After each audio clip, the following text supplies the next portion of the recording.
Bonjour à tous. Bonjour à tous. Bonjour.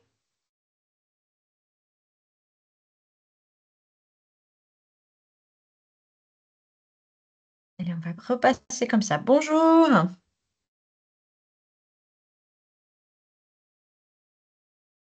Bonjour. Alors, bonjour et bienvenue à cette... Hop. Voilà, bonjour et bienvenue à cette 7e édition des éclairages de l'IA. Un webinaire court et on l'espère instructif euh, qui illustre l'utilisation de l'IA dans divers applicatifs. Aujourd'hui, j'ai le plaisir d'avoir et de co-animer le webinaire avec ma collègue Céline Grange-Fèvre du pôle de compétitivité CARA et d'avoir l'intervention et l'éclairage de Jérôme Sénéchal et Rémi Augier des sociétés Gauzy et Visual Behavior.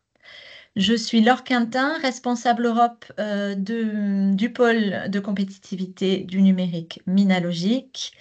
Et ce webinaire est co-organisé dans le cadre d'un projet européen qui s'appelle Minasmart, que je vais vous introduire rapidement. Écoutez, on est une grosse demi-heure ensemble ce midi. Euh, Quelques informations en introduction. Ce webinaire est enregistré. Le replay sera disponible sur la chaîne YouTube de Minalogic et les présentations vous seront envoyées à l'issue du webinaire.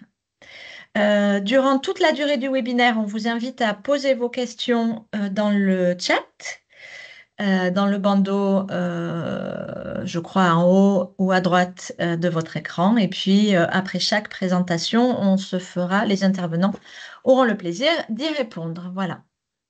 Euh, je vous partage le support de présentation de la journée, de l'événement, et puis comme ça laissera 1 ou 2 minutes euh, au dernier participant de se connecter. Voilà.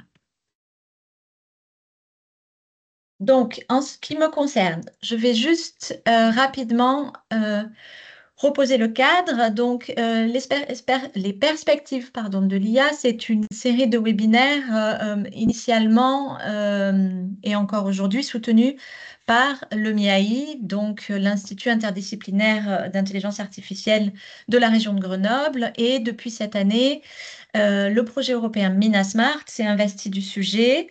Minasmart, c'est un consortium régional euh, de structures d'accompagnement régional des entreprises dans leurs projets d'innovation et de croissance. On a d'un côté les partenaires, donc ce sont 13 partenaires régionaux, des partenaires plutôt axés numériques, parce qu'il est dans Minasmart question d'accompagner les entreprises industrielles de la région vers leur transition numérique. Donc, on a pour ça des partenaires plutôt axés numériques qui peuvent être l'ENE, Digital League, le cluster, ou Minalogic, euh, le pôle de compétitivité du numérique, ainsi que deux partenaires technologiques, le CEA et l'INRIA. Et puis ensuite, on a des partenaires pôles de compétitivité représentant les filières stratégiques de la région Auvergne-Rhône-Alpes, que sont le textile avec Tectera, l'agri-agro avec Végépolis Vallée, la santé avec Medicalps, l'industrie avec SIM, la chimie et l'environnement avec Accélera, l'énergie avec Tenerdis et les transports qu'il me manque avec Cara aujourd'hui. Mais il n'y a pas le petit picto en haut. Voilà, et donc l'idée, c'est de vous accompagner avec l'objectif de sécuriser ou de révéler le potentiel de vos données via la cybersécurité, l'intelligence artificielle et le HPC. Et pour ça, Minasmart, pardon, apporte des services de diagnostic, d'aide à la montée en compétences et à la formation, d'aide au prototypage pour pouvoir réaliser des POC ou des tests, et d'accompagnement et d'aide à la recherche de financement et à la gestion de projets, recherche de financement public ou privé. Voilà, en gros, la carte de visite de Minasmart, le cadre dans lequel aujourd'hui on vous réunit.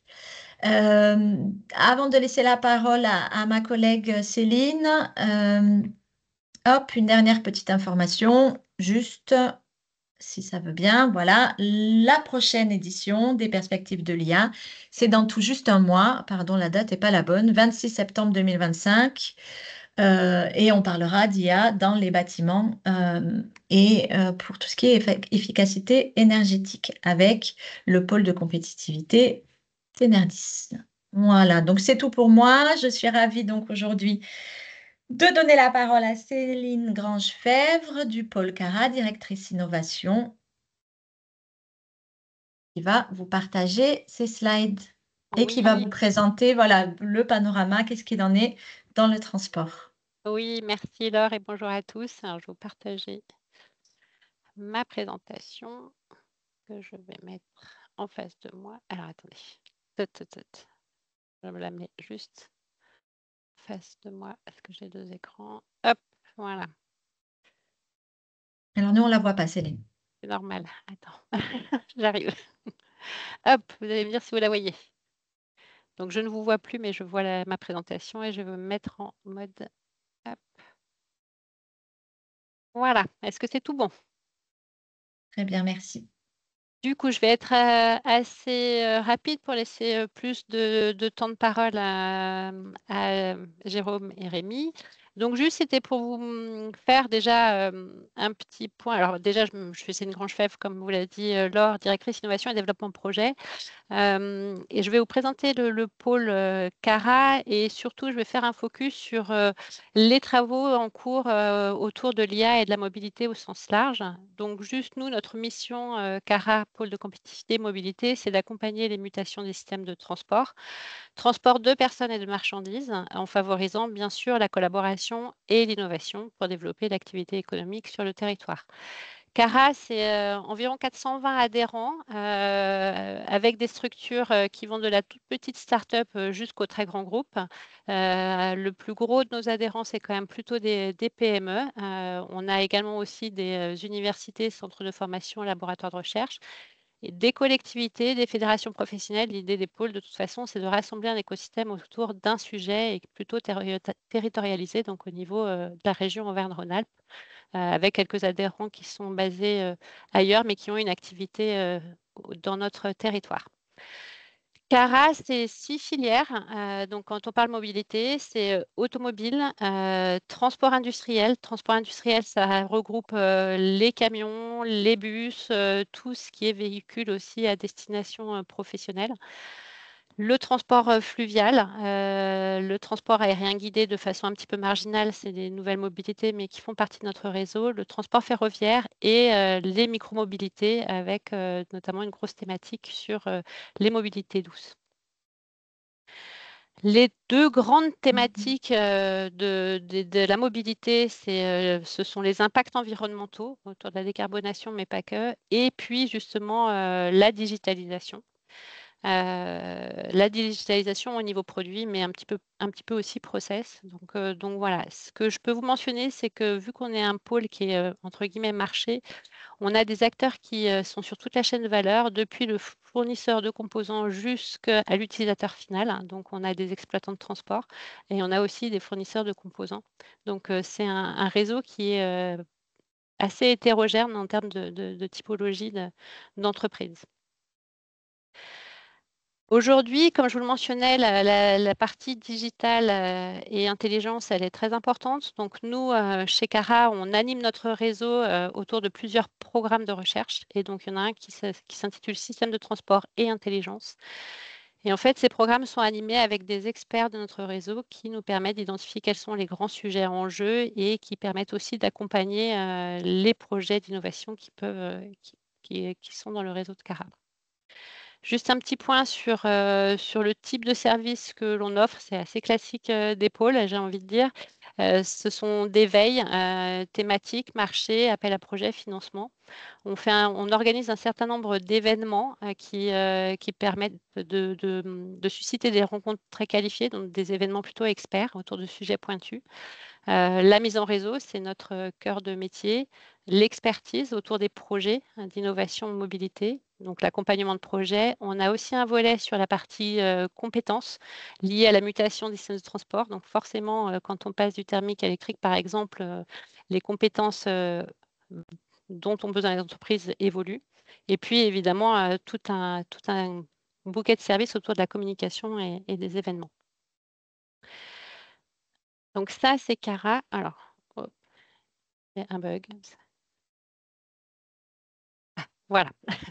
Donc, revenons un petit peu au sujet de l'IA dans la mobilité. Donc, en fait, l'IA est un sujet qui est très présent parce que ce sont des outils, ce sont des technologies qui permettent vraiment d'améliorer la performance des systèmes de transport au sens large. Je vous ai synthétisé les grands sujets mobilité et IA qui préoccupent nos adhérents. Donc, il y a tous les sujets autour de la mobilité intelligente et connectée, les sujets autour du véhicule automatisé, au niveau de la décarbonation et de l'efficacité énergétique, des sujets autour de la sécurité et de la surveillance, des sujets autour de la planification urbaine et de la mobilité multimodale, et ce, mobilité aussi bien de personnes que de marchandises. La dimension de l'expérience utilisateur personnalisée qui est de plus en plus présente et des dimensions de maintenance prédictive. Ce que je vous propose, ce que je vous ai proposé de vous illustrer, c'est en fait, donc, comme je vous l'ai mentionné, nous, on anime plusieurs filières. Et l'idée, c'était de vous donner quelques illustrations de sujets, de travaux en cours ou qui ont bien avancé sur la mobilité et l'IA. Donc, dans la filière automobile, donc c'est absolument pas exhaustif, hein, mais c'est pour vous illustrer un petit peu les grands sujets qui préoccupent notre réseau. Donc, l'IA, c'est évidemment dans la filière automobile un levier qui est stratégique et qui est majeur, avec des applications qui sont autour de la sécurité et beaucoup autour de l'expérience utilisateur. Par exemple, autour du véhicule autonome et assisté, donc il y a un certain nombre de travaux autour de la perception et de la prise de décision, donc notamment l'IA pour interpréter l'environnement et prendre des décisions de conduite. Au niveau de la production, c'est autour de, mais ça, c'est pas spécifique à l'automobile, mais il y a beaucoup de sujets autour de la détection des défauts, par exemple, pour repérer donc des anomalies sur des pièces ou sur une carrosserie. Au niveau de la gestion énergétique et de l'électrification, donc l'IA enfin, les outils de l'IA sont vraiment intéressants pour prédire l'usure, améliorer la recharge ou prolonger la durée de vie pour optimiser les batteries. Autour de la dimension plus servicielle, donc effectivement, l'idée de l'IA, c'est de pouvoir aider à personnaliser l'expérience utilisateur. Et puis, donc autour de la conception et de la simulation, donc un certain nombre de simulations qui permettent de jouer des comportements routiers et de pouvoir faire évoluer la conception. Et puis aussi autour de la mobilité durable et intelligente, donc dans tout ce qui est mobility as a service, donc dans les systèmes MaaS, l'idée c'est de pouvoir intégrer effectivement l'automobile, en tout cas le véhicule personnel, dans une dynamique de multimodalité, donc insérer la voiture dans une chaîne de déplacement. Sur la partie véhicule industriel, donc de la même façon, on retrouve beaucoup de sujets autour de la conduite autonome. Alors, pour des sujets autour des environnements logistiques fermés, plutôt, parce que c'est des cas d'usage qui sont plus faciles à mettre en œuvre et à faire mûrir. Après, on retrouve des sujets autour de la production et de la maintenance prédictive qu'on peut retrouver dans l'automobile. De la même façon, sur la partie durabilité, transition énergétique. L'expérience du conducteur et la sécurité, donc l'analyse des comportements, donc de fatigue ou de comportements à risque, sont des sujets qui sont vraiment importants. Et puis au niveau des interfaces personnalisées, donc par rapport à tout ce qui est alerte, assistance, etc. Donc, les sujets qu'on peut avoir en automotive, enfin, en automobile et en véhicule industriel sont assez proches. Après, on a tous les sujets autour de la filière ferroviaire où les problématiques, les capteurs ne sont pas les mêmes. Donc, au niveau de la filière ferroviaire, les axes de développement sont autour effectivement des optimisations des opérations ferroviaires, de la maintenance prédictive des infrastructures et du matériel roulant, de la sécurité, de la surveillance, parce que là, on est plutôt dans un sujet de transport public. Donc, importance de sécuriser et de surveiller les abords des quais, mais également des trains. Des sujets autour de l'expérience passager personnalisée, bon, l'efficacité énergétique de la même façon et d'intégration du ferroviaire dans la mobilité à ce service. Donc, comment toujours on peut intégrer le train dans la chaîne de déplacement. Sur la filière micromobilité, on a également aussi des sujets par rapport à la gestion intelligente des flottes pour mieux répartir les véhicules quand vous avez une flotte de trottinettes ou de vélos, donc pour pouvoir essayer d'anticiper un peu les usages à partir de ce qu'on connaît. Au niveau de la navigation et de la sécurité, donc de la même manière, on peut imaginer faire de la surveillance de comportements à risque pour pouvoir améliorer la sécurité. Donc l'analyse des données d'usage, donc là, de la même façon que la gestion intelligente des flottes, ça permet d'anticiper un peu les usages et de pouvoir mieux structurer les infrastructures notamment. Et donc l'intégration dans les plateformes aussi de masse. Donc là, l'idée, c'est de pouvoir s'appuyer sur ces outils-là pour avoir une chaîne de mobilité qui soit pertinente. Et enfin, donc effectivement, dans le transport fluvial, alors c'est un petit peu moins mature, mais c'est une filière qui commence à vraiment travailler sur ces outils de l'intelligence artificielle, alors notamment au travers des systèmes de navigation intelligente pour identifier, anticiper des conditions météorologiques, des niveaux d'eau, du trafic fluvial, etc. Et puis dans la logistique, l'optimisation de flux, on a un certain nombre de travaux qui avancent sur ce sujet-là. La sécurité et surveillance de la même manière que les autres modes de transport et la gestion intelligente des infrastructures, alors portuaires pour le coup. Donc voilà, c'était juste, je voulais vous montrer qu'effectivement, dans le secteur de la mobilité, c'est très large, que les usages sont très larges et que, en fait, l'intelligence artificielle permet de répondre à des enjeux qui sont vraiment importants en termes d'efficacité des transports, efficacité en termes d'usage, efficacité économique et efficacité environnementale. Donc, en fait, les outils sont vraiment c'est un réel levier stratégique pour construire une mobilité plus fluide, plus durable et plus inclusive. Et donc, du coup, nous, notre objectif en tant que pôle, c'est vraiment de juste favoriser ces rencontres entre des fournisseurs de briques, de solutions, les utilisateurs finaux, les industriels qui ont besoin de ces outils et surtout de comprendre la puissance que peut avoir l'intelligence artificielle pour pouvoir répondre à des sujets à enjeu. Voilà ce que je peux vous dire de mon côté. Euh, et, et je vais laisser la parole donc à Jérôme et Rémi pour illustrer un petit peu plus justement les outils qu'ils ont pu développer par rapport à leurs propres besoins. Merci Céline. Pendant que ces messieurs chargent leur présentation, je vous invite du coup aussi à partager vos idées de projet ou vos besoins, soit là de façon assez ouverte avec tout le monde, soit en nous contactant Céline ou moi a posteriori. Voilà. Eh bien, donc, merci beaucoup à Caramina Logique pour cette invitation. Donc, on va vous présenter donc nos travaux au sein donc de Gauzy, qui répondent donc en fait à une des problématiques qu'a évoqué Céline hein, sur les parties véhicules autonomes et assistés. Donc, moi, je suis Jérôme Sénéchal, je suis le responsable recherche et innovation de Celtitech, hein, qui fait partie du groupe Gauzy. Et donc, je suis accompagné Du coup, de Rémi Agier, président et fondateur de Visual Behavior, et je vous présenterai dans un second temps avant ma présentation. Donc notre présentation, donc je vais vous présenter Gauzy et plus précisément Safety Tech, qui est une division du groupe Gauzy. La solution BCS qui répond à une problématique réglementaire de sécurisation autour des gros véhicules qui nous intéressent. Et donc Rémi interviendra sur la problématique d'une IA industrielle.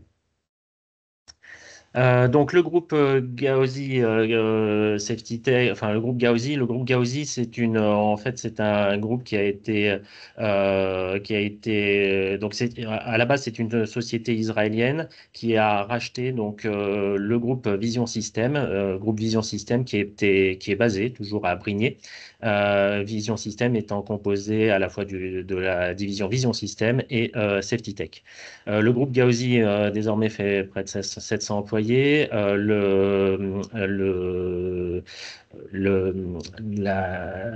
head office est à Tel Aviv, en Israël. C'est un groupe israélien. On est une société publique, hein, cotée au Nasdaq.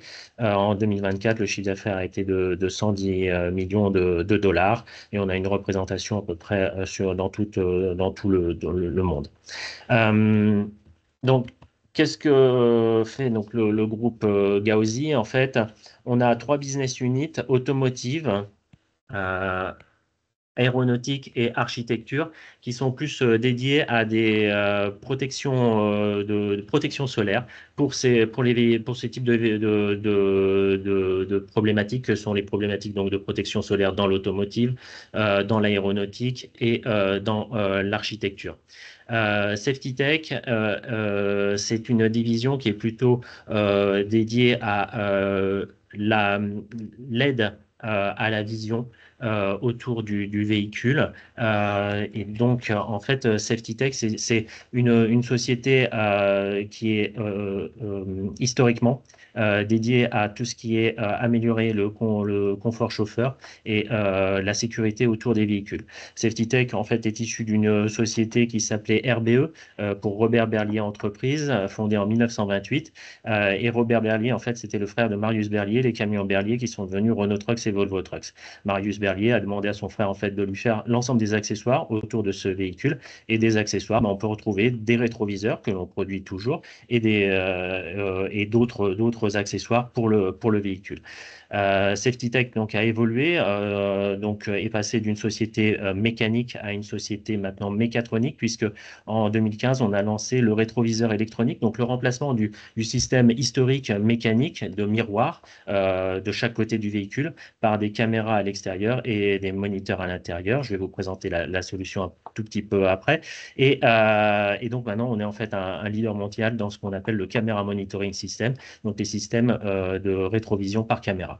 Nos segments, c'est le camion, le car, le bus, les motorhomes, donc les camping-cars. On s'intéresse pas donc aux véhicules des particuliers. On est un partenaire historique de grands constructeurs de camions ou de bus. Donc là, vous voyez quelques véhicules équipés, des camions, petits camions, gros camions, semi-truck de chez Ford, équipés de notre système de rétrovision électronique, et des bus. Donc le produit de rétrovision électronique, qui a été en fait grosso modo notre premier gros produit à base de caméra, est un système qui va remplacer et faire la fonctionnalité de rétrovision de chaque côté du véhicule. On remplace en fait les deux miroirs d'un véhicule, ces deux miroirs ici, par deux caméras qui permettent de faire donc la même fonctionnalité de rétrovision, mais cette fois-ci par de l'image. Ça permet donc en fait aux chauffeurs notamment d'avoir plus de vision, donc on réduit les angles morts, on va avoir une meilleure visibilité de jour comme de nuit, on va améliorer de nuit l'image grâce à des caméras que l'on appelle HDR, High Dynamic Range, et on va limiter également les effets d'éblouissement. On va avoir une meilleure visibilité dans toutes les conditions climatiques. On va également améliorer la consommation pour les grands rouleurs, pour les camions. On peut descendre de 2% la consommation énergétique, et pour les bus, on va limiter la casse des rétroviseurs. On peut également faire donc d'autres rétrovisions. Là, on parle essentiellement de la rétrovision arrière, mais également la rétrovision à l'avant avec des classes de miroirs, ce qu'on appelle des classes, avec d'autres types de caméras. On équipe près de 20 000 véhicules sont équipés désormais par cette solution. Vous pouvez le voir si vous êtes sur la région lyonnaise. L'ensemble des bus TCL de Lyon vont être équipés par notre solution. Donc, ils n'ont plus les gros miroirs de chaque côté, mais c'est ces caméras et ces moniteurs à l'intérieur. Donc ça, c'est cette solution est une solution donc, qui fait essentiellement la fonctionnalité de rétrovision. Elle n'est pas intelligente. On a développé désormais une solution BSIS, donc qu'on appelle BSIS, donc Blind Spot Information System, qui permet en fait, grâce à l'utilisation d'une intelligence artificielle, de répondre à une réglementation qui est la R151. Donc, il faut savoir que tout véhicule qui circule doit répondre à des réglementations. La rétrovision électronique répond à une réglementation qui est la R46. La réglementation pour les gros véhicules oblige maintenant, donc cette R151 oblige les gros véhicules de plus de 3,5 tonnes à être équipés d'un système qui permet de prévenir les accidents dans les zones urbaines et notamment entre des bus et des cyclistes dans ce qu'on appelle le tournant à droite. Donc, le tourne à droite quand on est en France, quand on est en Angleterre ou dans des pays anglo-saxons, on va dire ça va être plutôt le tourne à gauche, mais de prévenir le chauffeur qu'il y a la présence d'un cycliste dans cette zone que vous voyez ici, et que quand on est dans une zone avec quand on arrive à prédire quand il y a un risque de collision, de prédire cette fois-ci d'envoyer un signal au chauffeur plus important avec, on va dire, un signal sonore en plus d'un signal lumineux, par exemple. Alors, il y a plusieurs solutions pour diminuer les angles morts, rajouter des miroirs, mais ça n'a pas permis de baisser l'accidentologie. Donc, c'est pour ça qu'il y a été donc cette norme, cette réglementation est apparue, qui donc qui est un système nécessité d'un système actif pour prévenir le chauffeur de la présence ou d'un risque de collision. Donc, on a en fait, vous retrouvez ici le rétroviseur électronique avec les deux caméras, et on a rajouté une caméra ici, qui est la caméra donc BSIS, qui est une caméra en fait à grand angle, qui va permettre de sécuriser, de voir déjà l'ensemble de cette zone. Et ensuite, par un traitement d'analyse d'image, de pouvoir faire l'ensemble de la détection et de l'analyse. Donc, ce système, si vous êtes sur Saint-Étienne, par exemple, il y a quelques bus qui sont équipés de ce système.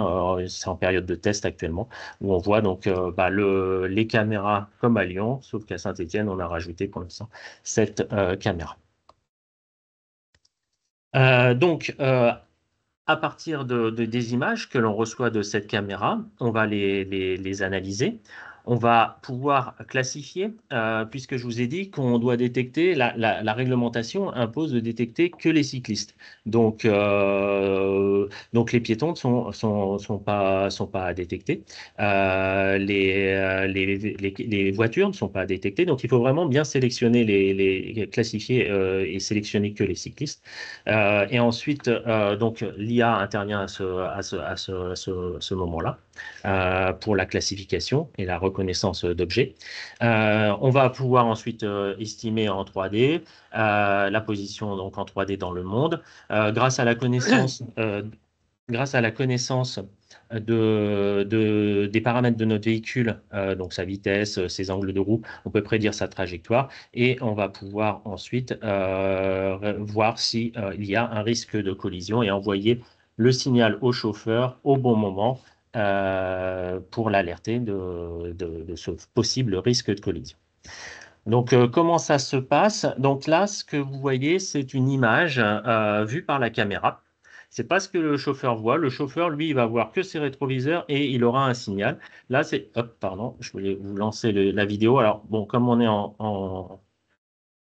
Je ne sais pas si vous allez, ça peut être un peu saccadé pour vous, mais grosso modo, vous voyez qu'il y a différentes boîtes englobantes autour des objets qui disent bah, que en bleu c'est des véhicules, en orange on va dire que c'est le cycliste et en mauve les piétons. Donc, donc ça, c'est notre réseau de neurones qui permet de réaliser cette classification et en temps réel, nous envoyer que l'objet est un piéton, un cycliste, etc., ou un véhicule. Donc, ce qui se passe, c'est que l'on va détecter dans l'image la position, alors en pixels, hein, dans l'image, on est en pixels des différents objets dans notre image, comme vous pouvez voir sur cette slide. Grâce à la calibration de nos caméras, connaissant les paramètres qu'on appelle extrinsèques et intrinsèques de la caméra et un certain nombre d'algorithmes, on est capable de pouvoir donner la position des objets dans le monde réel autour du véhicule. Euh, Ensuite, on va analyser une image suivante. On va détecter de nouveau des objets. Ces objets, donc, on va les associer, ce qui nous fait donc qu'on va traquer les objets. C'est un peu l'analogie quand vous voyez dans des films le missile et sa cible au-dessus qui le traque. Donc là, bah, pareil, là, nous, on a nos cibles, hein, c'est des cyclistes, c'est des piétons. On va les traquer, les suivre. On va pouvoir en prédire une vitesse, enfin avoir leur vitesse et prédire comme ça donc la position future que l'on va analyser et de nouveau traquer, etc. Connaissant cette position, on va pouvoir savoir si l'objet il est pas dans la zone de détection réglementaire, quelle est sa classe, est-ce que c'est un piéton, un cycliste, et puis on va regarder sa vitesse, sa trajectoire et on va pouvoir alors alarmer le chauffeur. Si il est dans une zone où il est en présence, on est en présence, donc on va envoyer un signal orange au chauffeur lui disant attention, il y a une présence d'un cycliste à côté de toi. Il n'y a pas de risque de collision pour l'instant. Par contre, si le chauffeur, par exemple, dans ce cas-là, va tourner, le cycliste va tout droit, il y a un risque de collision, et là, on va envoyer un signal au chauffeur. Donc, bah voilà, ça on retrouve la slide générale hein, qui permet de voir le synoptique de l'algorithme. Et là, je vous ai mis en fait ce que voit le chauffeur. Donc, alors, vous allez voir ici, il y a un trottinettiste qui arrive. Il va être détecté. On va envoyer un signal orange. Hop, pardon, je suis désolé. On va envoyer un signal orange au chauffeur comme quoi il est dans la zone de présence. Et à un moment donné, le chauffeur va tourner pour aller dans la trajectoire. Et là, on a un signal rouge. Alors, je ne sais pas si vous entendez le son, mais il y a un son aussi qui est envoyé au chauffeur. Donc, cet algorithme de décision, enfin, ce système donc est en production désormais, test et production donc avec des clients, donc, et permet donc de répondre à des problématiques d'accidentologie dans les villes, puisque on a de plus en plus de cyclistes, de trottinettistes autour de ces gros véhicules, notamment ces bus en ville. Je vais laisser la parole à Rémi qui va vous présenter comment on industrialise une IA. Du coup, oui, Rémi Agier. Du coup, oui, chez Visual Behavior, on développe des intelligences artificielles spécialisées dans la robotique. Donc, dans ce qu'on définit nous par robotique, c'est toute machine qui se déplace et qui a tendance à intégrer de l'intelligence. J'ai voulu nommer ça IA industrielle parce que c'est un cas assez particulier en ce moment, depuis quelques années, où il y a un passage très très très rapide, extrêmement rapide entre ce qui se passe en recherche et ce qui est publié en recherche et ce qui est intégré en industrie. Et on le voit particulièrement avec tout ce qui est ChatGPT et IA textuelle.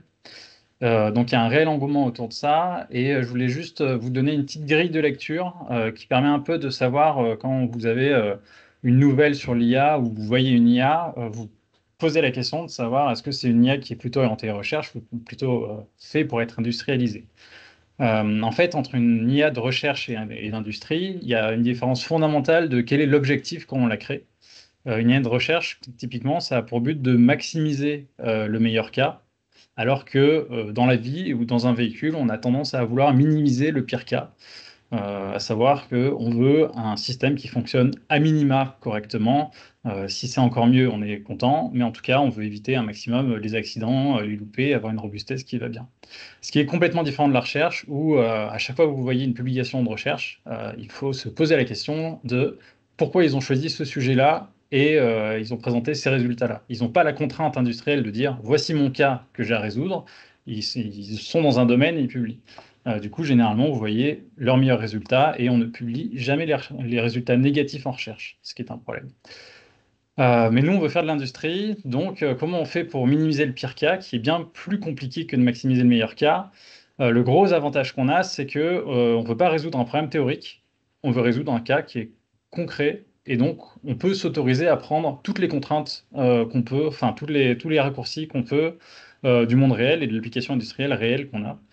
Jérôme en a cité quelques-unes, mais typiquement, dans un véhicule, pour détecter qu'on tourne à droite, juste on va lire ce que le véhicule dit sur l'angle du volant, ça marche très bien, et on peut s'en servir, pas besoin de faire de grandes théories là-dessus.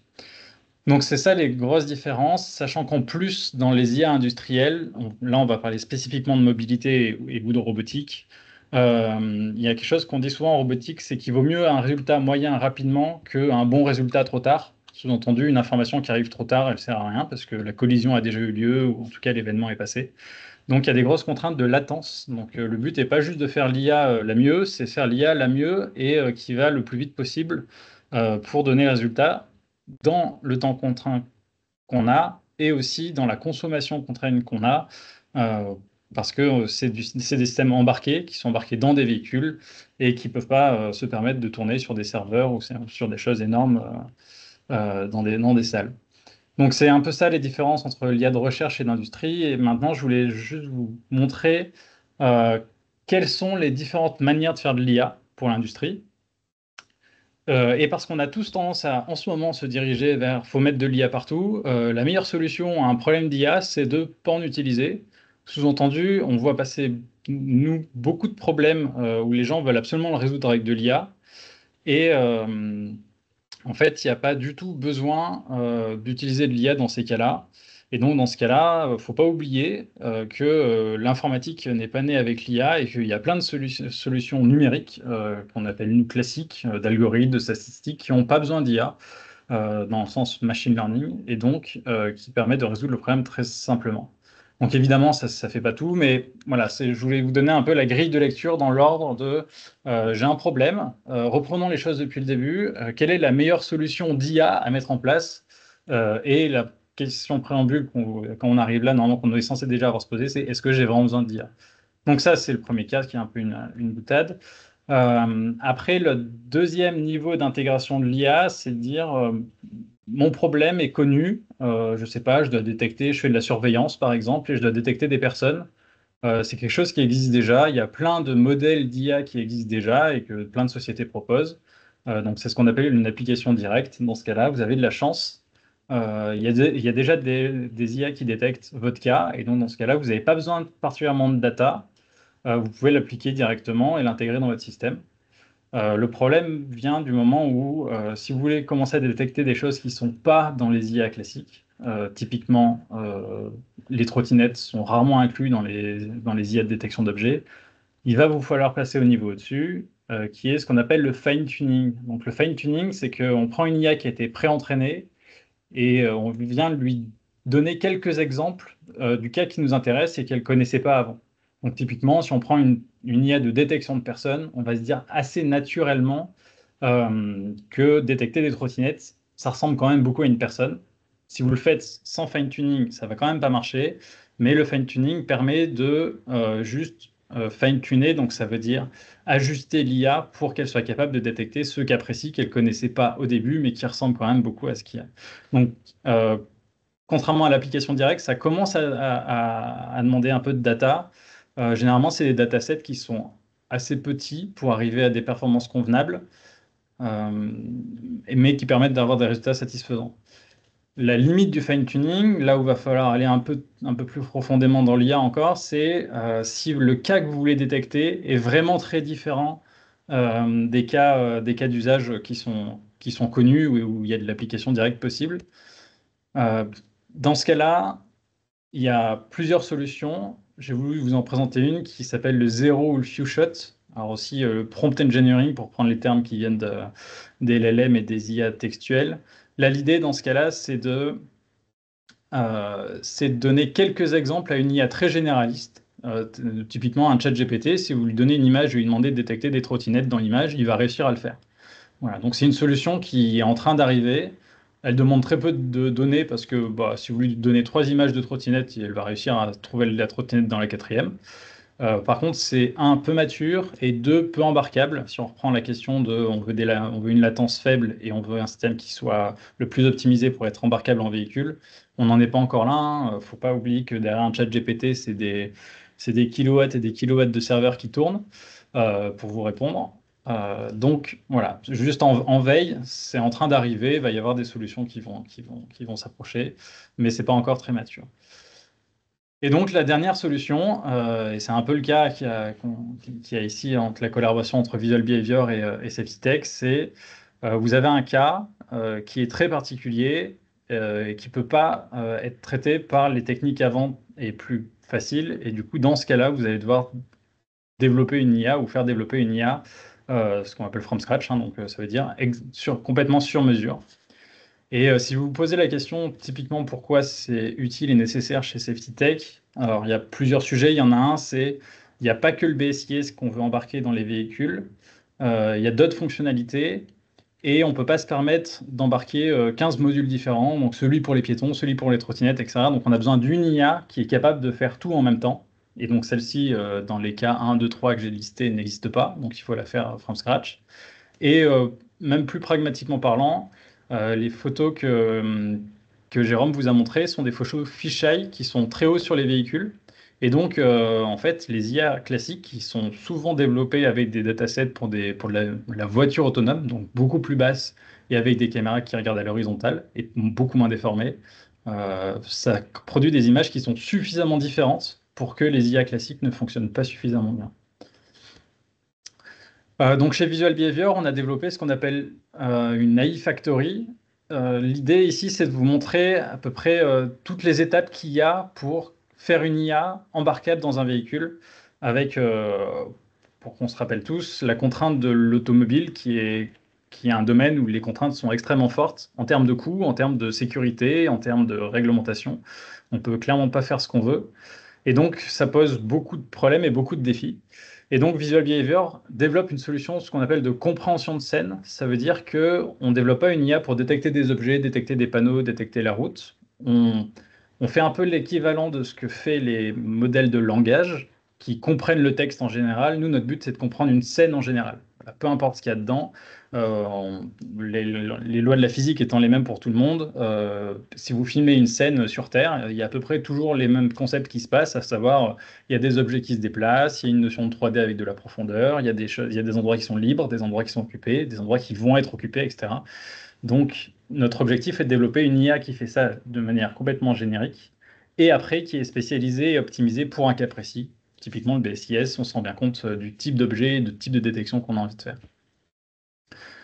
Donc souvent, ce qu'on voit dans les IA, c'est souvent la partie modèle, ce que vous voyez souvent dans les news et sur les réseaux sociaux. Donc quand on vous parle d'un GPT-4, d'un YOLO, des choses comme ça, pour ceux à qui ça parle, c'est ce qu'on appelle des modèles.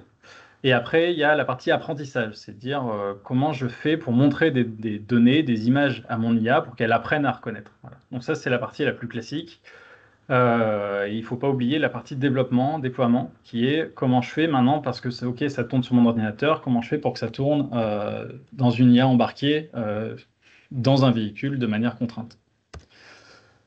Donc je vais aller assez vite parce que ce n'est pas le but aujourd'hui, mais du coup, l'idée chez nous, c'était au lieu de se confronter à un cas précis en disant je vais détecter des objets, on essaye de apprendre à l'IA à avoir un comportement qui est quasi humain, mais dans la compréhension de scène. Donc, ça imite littéralement comment fonctionne le cortex visuel chez l'humain, qui a pour principale tâche déjà de comprendre le monde en 3D à partir de l'équivalent de photos en 2D, un peu lister les obstacles, les objets qui y a autour, les différentes parties de l'image et les endroits qui sont disponibles ou occupés. Après, il y a la partie entraînement, et je pense que c'est celle-là que je vais détailler parce elle est assez intéressante ici. C'est qu'on commence avec quelque chose qui est du design et de la configuration. Donc, on choisit quel module on a besoin. Donc, typiquement, pour le BSIS, si on veut faire de la détection 3D, on se rend compte que, d'accord, il faut détecter les objets, mais il faut aussi avoir une information 3D. Il faut aussi savoir avoir une information temporelle. Il faut assembler tout ça pour être capable de, comme le décrivait Jérôme, de traquer un objet dans l'image, parce que c'est pas juste la présence de l'objet qui pose un problème, qui est dangereux pour le véhicule, c'est sa trajectoire et dans combien de temps, si les trajectoires continuent comme ça, il va y avoir une collision. Donc déjà, on se rend compte qu'il y a un peu plus de modules que juste une détection d'objets. Après, il y a la partie entraînement, où là, effectivement, l'idée, c'est d'aller s'adapter à des caméras spécifiques, des positions de caméras spécifiques. Et donc, typiquement, dans le camion, les caméras sont très hautes et orientées vers le bas, qui est très différent d'une voiture. Et donc ça, c'est les parties les plus connues. Et après vient la partie un peu spécifique à l'IA industrielle qui permet de passer de OK, j'ai fait un POC, un prototype, appelez ça comme vous voulez, un pilote. Maintenant, comment je fais pour que ce soit un produit commercialisable qui respecte la réglementation, la safety, qui ne demande pas trop de ressources et qui soit embarqué dans un hardware qui coûte pas trop cher. Donc il y a une étape en plus qui s'appelle la distillation. Le but de la distillation, c'est, comme son nom l'indique, pour ceux qui boivent des breuvages, l'idée c'est de prendre cette IA qui a été entraînée, qui souvent est très performante, mais qui est beaucoup trop grosse, et donc on va la distiller pour avoir le meilleur compromis vitesse-précision. Donc la distillation, c'est vraiment l'étape où on appelle ça aussi de l'entraînement enseignant-étudiant. C'est que la grosse IA qu'on a entraînée avant, qui est très performante, elle va apprendre à une petite à imiter son comportement. Donc on passe quelque chose qui est capable de tourner sur un serveur à quelque chose qui est capable de tourner en embarqué, donc dans la cible embarquée. Et après, les étapes d'après, c'est ce qu'on appelle l'embedding et le packaging, que je vais détailler après. Là. Hop. Le but de l'embedding, cette fois-ci, c'est de dire je ne veux plus tourner sur un ordinateur, j'ai besoin de tourner sur une cible embarquée d'un fabricant spécifique qui a des modules d'accélération spécifiques. Et donc, il faut que on soit capable de utiliser le hardware spécifique du fabricant. Donc, typiquement, on parle d'un ECU, donc d'un calculateur électronique dans un véhicule. Ça peut aussi être le cas, enfin, peu importe les domaines de la mobilité. Et donc, il faut qu'on utilise le hardware spécifique qu'il y a dessus pour être assez rapide et être assez restreint en énergie. Donc, c'est la distillation, c'est la partie où on optimise le modèle. Donc, c'est vraiment, on optimise la quantité de calcul qu'il a besoin de faire. Et l'embedding, c'est, dans ce cas-là, on optimise l'exploitation du matériel pour faire ces calculs-là. Voilà. Et la dernière étape, parce que comme vous l'a présenté Jérôme, une IA, ça fonctionne pas tout seul. Hein, c'est pour s'éloigner un peu des fantasmes qui courent. C'est pas, on branche pas juste une IA et ça marche. Il y a un pré-processing, donc on traite les données avant. Il y a un post-processing.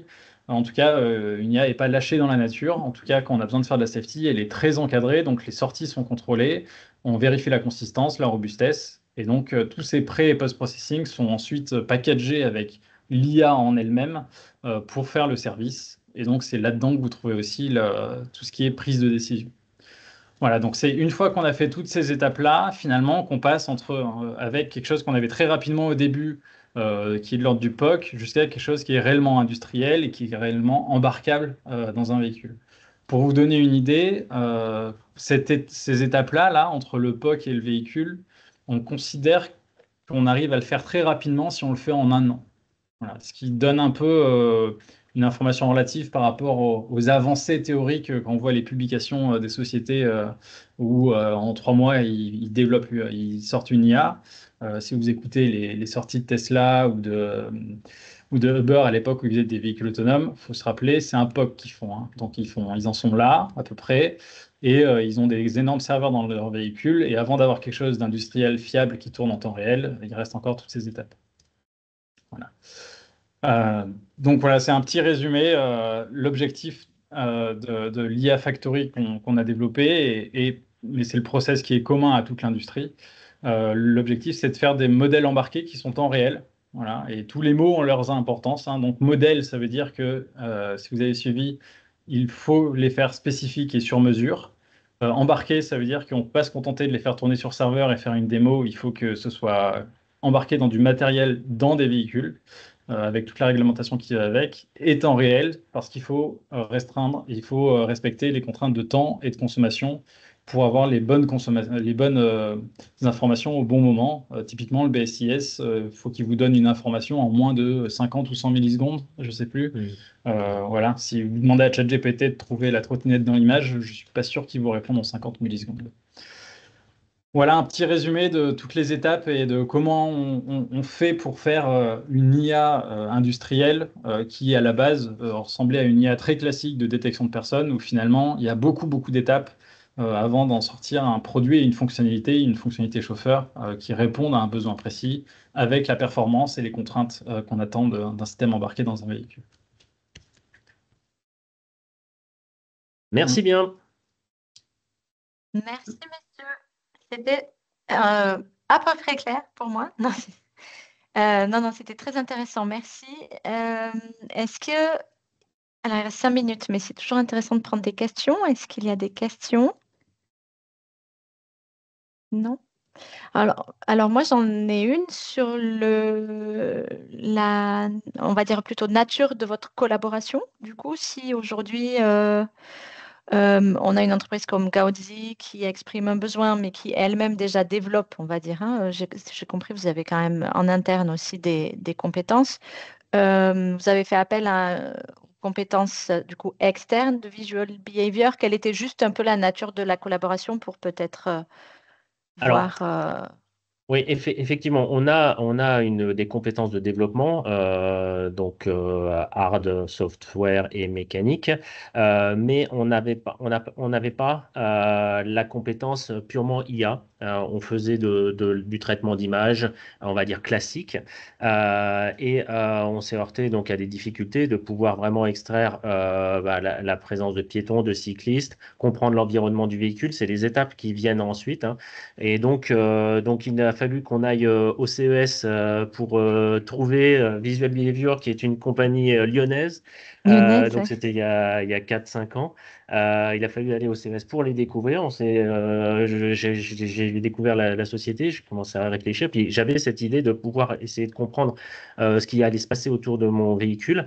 Et donc, c'est à ce moment-là qu'on a commencé les discussions, qu'on a fait des premiers POC et que maintenant, voilà, leur solution est intégrée dans notre système, que ce soit pour la compréhension, donc la détection de piétons cyclistes, mais également pour vraiment la compréhension de scène autour du véhicule. Ce qu'on n'a pas évoqué, c'est qu'on a toute une solution également qui permet de détecter et de comprendre comment se situe la remorque derrière un camion, afin de pouvoir la suivre lors notamment de manœuvres. Et tout ça, c'est fait grâce à ces algorithmes et cette intelligence artificielle développée par Visual Behavior. Super, merci. Un excellent exemple aussi de type de collaboration voilà, mise en Et la œuvre d'un logique, Cara, système. Cara, Oui, en Minalogic, plus, voilà. Donc, c'est vrai que c'est Visual Behavior est adhérent Minalogic et Gauzy est adhérent Cara. Donc en plus, on a une. Bon, ben super. Merci beaucoup. Je vois qu'il n'y a pas d'autres questions dans le chat. Euh, je vais juste clôturer rapidement avec voilà, si vous souhaitez continuer à vous informer sur l'IA ou venir discuter avec des acteurs de l'intelligence artificielle en région, le prochain événement sur le sujet Minalogic, Minasmart, alors pas un webinaire comme aujourd'hui, mais vraiment une journée où on parlera d'IA et de décarbonation. Donc, dans la mobilité, j'imagine que c'est aussi un fort enjeu. Céline l'a mentionné. Il y a une journée dédiée au sujet le 23 septembre à Grenoble, enfin à Échirol exactement. C'est Atos qui héberge l'événement. Donc, c'est une matinée engagée autour de l'IA et de l'environnement. Il y a eu un groupe de travail IA et impact environnemental régional. Donc, Le matin, on va restituer les résultats de ce groupe de travail et on va écouter. Il y aura des présentations comme aujourd'hui de retours et d'expériences concrets sur des projets d'IA liés à la transition écologique notamment, mais pas que. Et après l'après-midi, il y a une mini table ronde et l'occasion aussi de discuter et de faire émerger des projets de collaboration sur ce sujet-là. Donc voilà, si ça vous intéresse, notez le 23 septembre prochain à Échirolles. Vous avez le lien ici. Et enfin, on a vu que les salons sont aussi très importants pour faire des bonnes connexions. Le CES, alors sans besoin d'aller à Las Vegas, vous avez le CIDO à Lyon. Le 17 et le 18 septembre, c'est le salon incontournable de l'IA, de l'IoT et de la robotique à la Cité internationale, des conférences, un espace d'exposition et de stand. Pour les conférences, je vous ai listé celles sur l'IA que mes collègues de Minalogic modèrent, mais il y en a plein d'autres. Et je vous invite à passer sur le stand collectif de Minalogic où 16 adhérents exposent leurs solutions aussi et leur expertise en IA. Et c'est le stand E318. Voilà. Si ça vous a donné l'eau à la bouche et que vous voulez poursuivre sur le sujet, n'hésitez pas. Voilà. Et comme je vous le disais, si vous avez des sujets, de projets, des idées, n'hésitez pas à contacter Cara ou moi-même. Et enfin, je pense qu'on pourra, c'était pas dans la présentation, mais peut-être partager les contacts, un email à minima. Tout à fait. Ouais, ouais, Voilà, tout à pour fait. qu'aussi, éventuellement, les participants puissent contacter Jérôme ou Rémi. Voilà. Bah, écoutez, je vous remercie. Je vous Merci libère beaucoup. pour l'après-midi. Et puis, à très bientôt. Visionnez le replay ou venez vers nous pour la suite. Au Merci bien. revoir. Merci, Merci à messieurs. Merci tous. Au surtout revoir. aux deux Merci. intervenants. Au revoir. Pas de souci. Merci bien. Au Au revoir. revoir. Excuse.